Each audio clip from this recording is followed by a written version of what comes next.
Number one issue, which is the economy.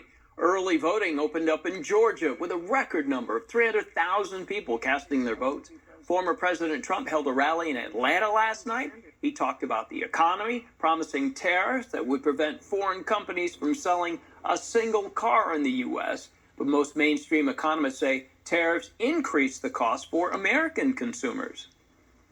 I'm going to put a 100, 200, 2,000% tariff. They're not going to sell one car into the United States. Vice President Kamala Harris putting boots on the ground in the battleground state of Michigan, saying that her economic views are different than her opponents. My plan will strengthen our economy. His will exacerbate inflation. His will invite a recession by the middle of next year. Today, Harris is expected to rally with more than 100 Republicans in Pennsylvania. She'll also sit down with Fox News. Trump pre-taped a town hall with a group of women, which also airs today. And Sacramento voters will choose their next mayor the 5th of November. From homelessness to the economy, ABC 10 along with Telemundo, taking the biggest issues and your questions to both candidates. Watch Sacramento's Future, the candidates for mayor. It's tomorrow night at 6, also streaming on ABC 10+. And overseas now to the Middle East, where the U.S. is setting up an advanced missile defense system in Israel and pressuring Israel to increase humanitarian aid to Gaza. ABC's foreign correspondent James Longman now explains the ultimatum from the Biden administration.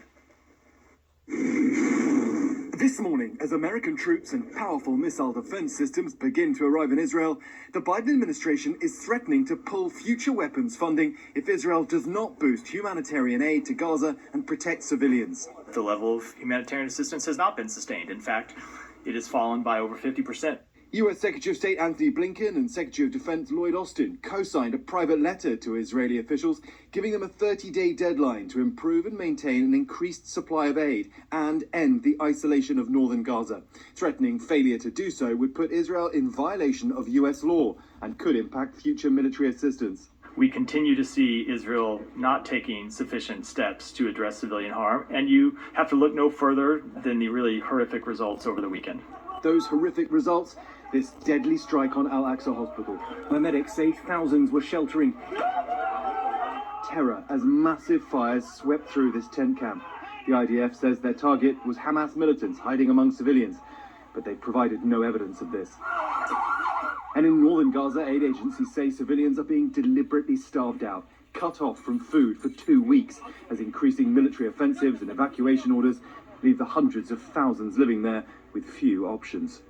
And the State Department has said they don't want Israel to wait 30 days to make a change for civilians in Gaza. They say they want to see that change, quote, immediately. James Longman, ABC News in Beirut.